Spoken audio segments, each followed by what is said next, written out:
yang udah dilukis di depan pintu Masjid Demak itu kan itu apa kepalanya, kalau ya kita kan kepalanya ini namanya ini kan dari Allah kan udah dituliskan narut bika min kulli wijati babil ismi narbi minal kuti bisatas, itu hijib barki kan, sebenarnya itu namanya hijib barki, diolah sama ulama-ulama itu. Kata kiai kita, kalau kita mendoakan ibaratnya satu yang orang dolim, bacain 41 orang hijib barki, insya Allah bisa kesambar petir gitu.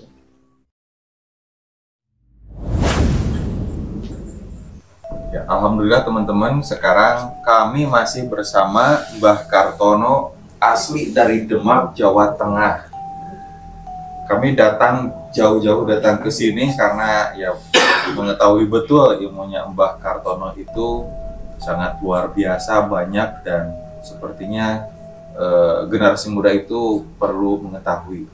Salah satu yang paling dahsyat yang saya dengar, Mbah Kartono itu mempunyai ilmu menangkap petir. Luar biasa, ini petir tenaganya itu 20.000 watt gitu ya. Voltasenya itu sangat besar sekali. Tapi oleh Mbah Kartono bisa dipegang. Nah, yang menjadi pertanyaannya, apakah betul Mbah Kartono ini mengetahui dan mempunyai ilmu menangkap petir, Mbah? Ya, kita ilmu nangkap petir itu sebenarnya kan kalau kita nangkap, kita turunannya gitu. Dia masih kini turunan Ki Ageng Selo kan, dulu ceritanya kan pernah menangkap petir gitu. Jadi sampai sekarang ibaratnya turunannya kalau ada petir harus nyebutin wincunya Ki Ageng Selo, putunya, kalau orang Jawa putunya Ki Ageng Selo gitu. Jadi kalau sebenarnya sekarang tuh namanya hijib barki, itu ilmu petir kan. Ilmunya kalau ibarat itu diwiritin kayak orang kayak disambar petir gitu. Itu namanya hijib barki. Kali bagi orang Islam, bagi bapak-bapak kiai kali tahu namanya hijib barki. Itu panas kan kalau diwiridin, kalau kita nggak punya penangkalnya gitu. Itu namanya hijib barki. Berarti ilmu memegang petir ini ada asal usulnya, yaitu dari Ki Ageng Selo. Dan ada penawarnya supaya pada saat dipegang itu tidak panas gitu ya. Itu bisa diceritakan, Mbah, asal mulanya waktu dulu kenapa ada ilmu petir begitu, memegang petir?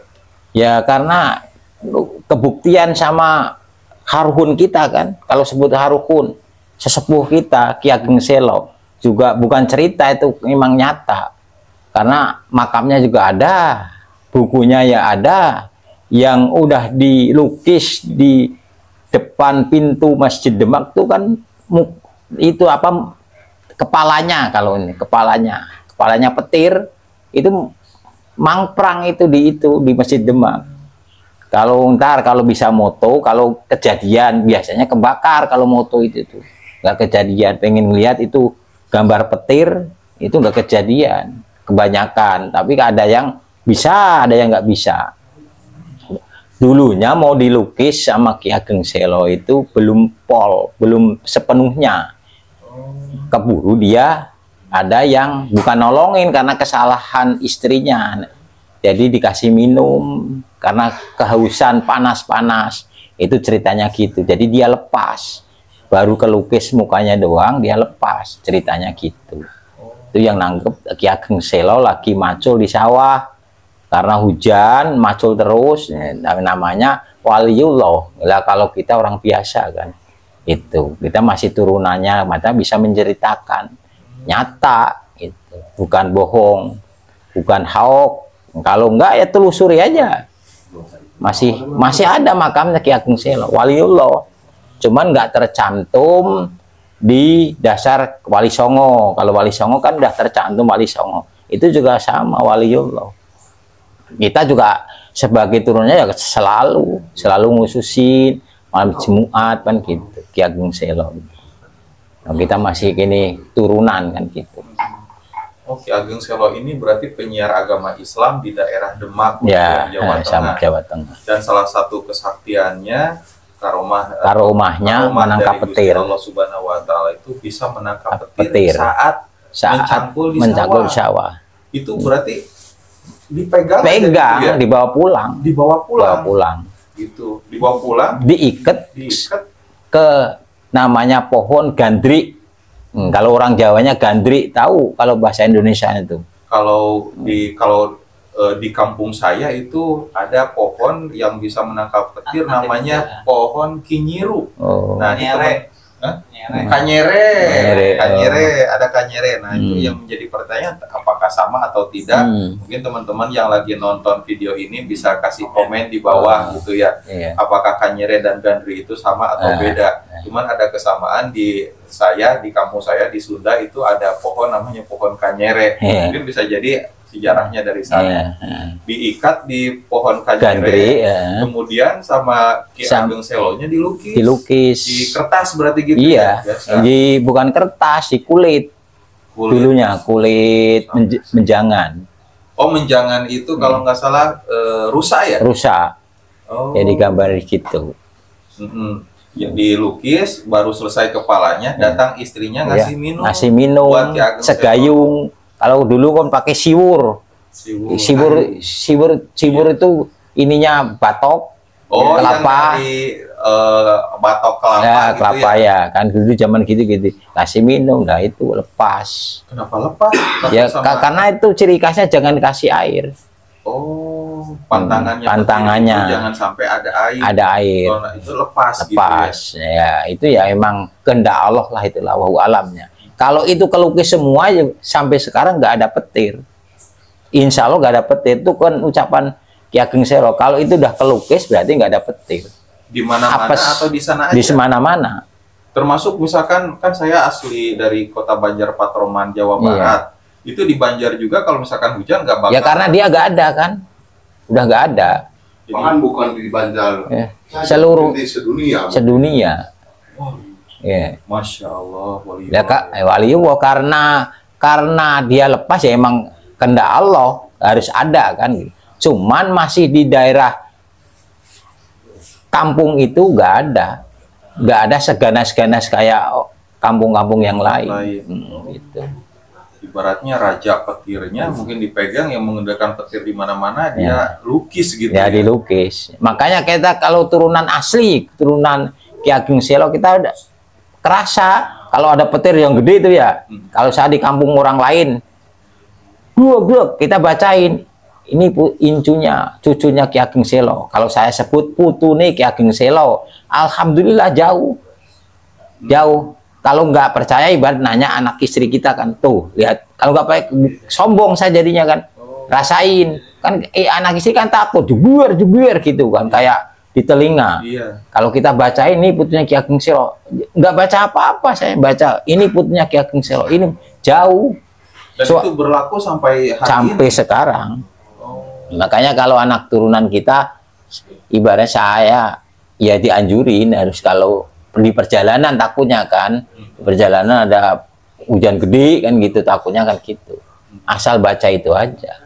Ya kata orang Islam mau sholawatan itu terserah, kita masih mendingan kita yang gampang aja, emang kita anak incunya Ki Ageng Selo. Luar biasa, kalau berhasil dilukis semua tidak akan ada petir di dunia ini. Nggak ada. Tapi karena hanya dilukis kepalanya saja, makanya hanya di daerah tertentu Selo saja yang tidak ada petir. Kalau boleh tahu itu di desa mana sih? Kalau desa tidak ada petir? Desa udah 30 tahun, hampir 40 saya. Kan berarti di Kabupaten Demak. Kabupaten Demak. Iya. Apakah di seluruh Kabupaten Demak itu tidak ada petir atau hanya kalau Kabupaten Demak ada, cuman jauh, nggak kayak model kampung. Kita kan pernah merantau ke kampung orang lain tuh, nggak kayak petir sampai nyamber rumah, pada bolong itu nggak ada. Makanya saya kan aneh kan gitu. Kok petir sampai nyamber rumah gitu kan. Jadi lebih tepatnya ke desanya Ki Ageng yang khusus gitu, ininya makamnya Ki Ageng Selo. Itu tidak ada petir sama sekali. Kalau misalkan orang Demak pergi ke daerah lain, misalkan datang ke Jawa Barat gitu, terus ada hujan petir, itu berdoa bilang saya cucunya Ki Ageng Selo, itu petirnya akan jauh. Iya, jauh, ngejauh, gelendung kan suaranya kan biasa buak gitu ya. Kita suaranya jauh, kan kerasa jadinya. Oh, ngejauh.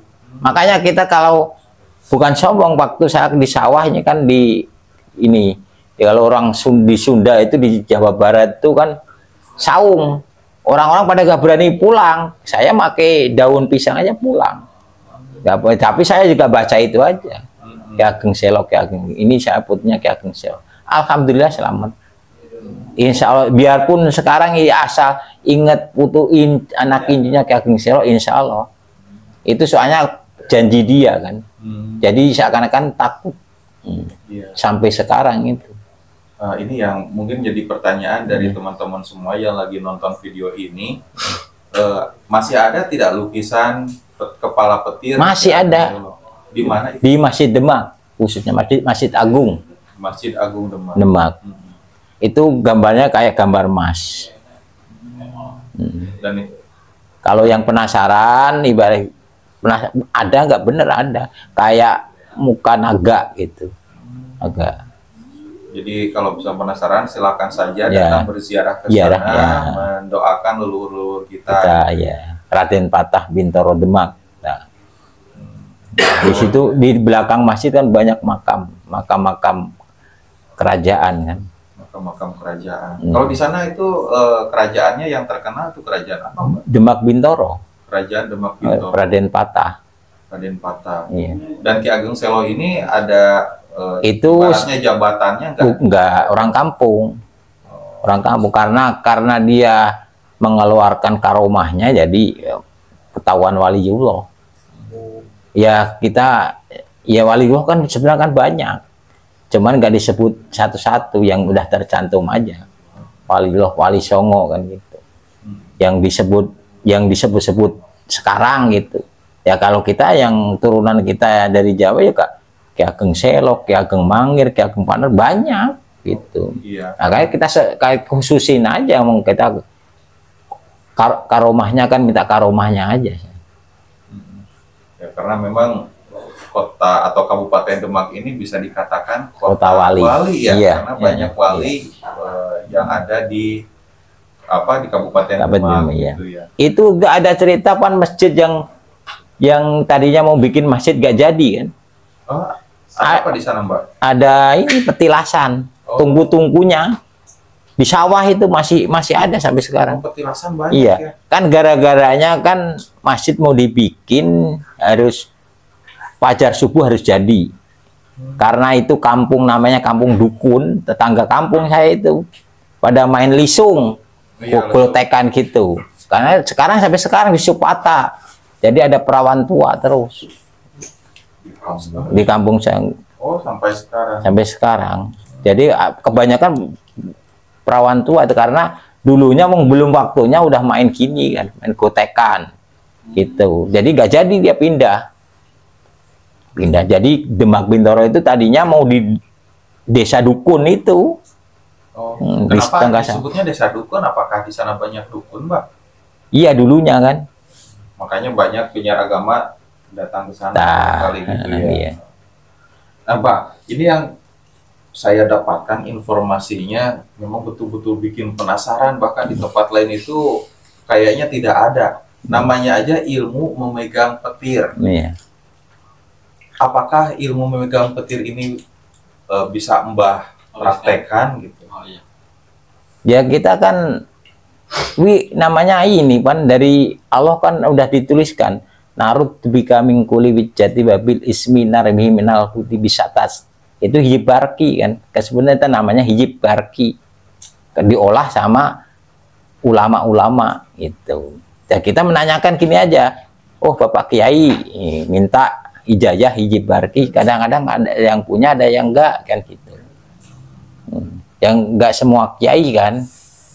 Ya kita kan mintanya kan yang khusus. Kita sama guru kita Gus Munir itu kan. Itu ada peruntukannya enggak selain daripada ibaratnya kan kita Mbah ini keturunan Ki Ageng Selo, mempunyai ilmu memegang petir. Kalau mungkin zamannya Ki Ageng Selo ini memegang petir itu supaya aman para petani dari serangan petir. Nah, peruntukannya ada nggak yang lain gitu? Misalkan sedang merantau, ada penjahat, ibaratnya untuk bela diri daripada kita tercelaka, petirnya menyambar orang itu gitu. Oh, nggak bisa. Nggak bisa. Jadi namanya dia makhluk kan, nggak bisa diatur sama kita. Nggak bisa. Lah, namanya doa kan kita ada proses. Gitu, ibarat contoh, ibarat tukang teluh gitu kan. Kita bacain aja itu, insya Allah balik sendiri. Itu kan ibaratkan petir. Kata kiai kita, kalau kita mendoakan ibaratnya satu yang orang dolim, bacain 41 orang hibarki, insya Allah bisa kesambar petir gitu. Untuk apa, Mbak? Kalau bukan neluh nih ya, maaf. Ibarat orang dolim, orang yang dolim tuh orang yang ibaratnya nggak tahu agama kali gimana gitu. Contohnya kita udah kesel gitu, wah ini orangnya ibaratnya udah maling, udah main perempuan, udah ngeselin lah di kampung. Doain aja sama hibarki. Oh, pantesan di santer di masyarakat dari sejak dulu ada yang bilang orang zolim itu semoga aja kena sambaran petir, mungkin salah satunya dari sana. Dan dari penjelasan Abah gini, kalau misalkan ada suatu masalah kasus gitu ya, nah seseorang itu melakukan perbuatan zolim tapi tidak diketahui kebenarannya buntu. Nah, supaya saking bingungnya gitu kan manusia ngurusinnya, ya udah pakai ilmu ini aja, petir aja, pakai ilmu Allah, kita buktikan apakah dia pelakunya atau bukan gitu. Itu bisa ya? Bisa, doain aja itu terus. Kalau pengen cepet 41 orang, ya kita kata guru kita kan, dulu kan pernah ibaratnya waktu perang kan, ibaratnya bukan bom, akhirnya kan jadi kayak bom meledak, dung. Kalau orang ibaratnya orang-orang bahasa Inggrisnya orang-orang dolim semua itu karena orang-orang ulama kita ngewirid semua bareng-bareng, doa hijib barki insya Allah akhirnya ada yang nyamberin sendiri gitu. Jadi ibaratnya berdoa, ya Allah tunjukkan mana yang benar gitu. Nah, gitu. Mungkin salah satu pembuktiannya bisa menggunakan petir itu ya, dan orang itu bisa kena sambaran petir. Ya, karena izin Allah. Jadi lebih mirip seperti sumpah pocong kalau di Cirebon ya. Di sumpah pocong kan, misalkan ada 2 orang di ritual seperti sumpah pocong, nanti kelihatan mana yang benar, mana yang salah. Salah satu bentuknya itu kalau yang salah mungkin kena azab ilahi. Dan azabnya ini kalau versi petir ya kesambar petir. Meninggal sambar petir, pasti meninggal. Kalau di wiridnya Yibarki pasti meninggal. Maaf, ini bukan teluh, ini bukan teluh, lain. Jadi itu memulangkan gitu. Mencari keadilan. Lewat ilmu itu. Nah, gitu. Luar biasa, Mbah, ini sangat hebat sekali gitu ya. Ada ilmu memegang petir. Dan mudah-mudahan aja dari video ini bisa memberikan manfaat untuk semua. Mbah, sepertinya cukup demikian. Mudah-mudahan Mbah selalu sehat, selalu banyak rezekinya. Dan ada satu pertanyaan yang mengganjal di pikiran saya, Abah tahu ilmu laduni tidak? Laduni kan ibaratnya kita kan ngikutin. Yang saya dengarkan ilmu laduni itu ilmu dari segala ilmu supaya mempelajari sesuatu biar gampang. Nah, sepertinya Mbah tahu nih teman-teman. Kalau penasaran, terus aja tonton video-video kami.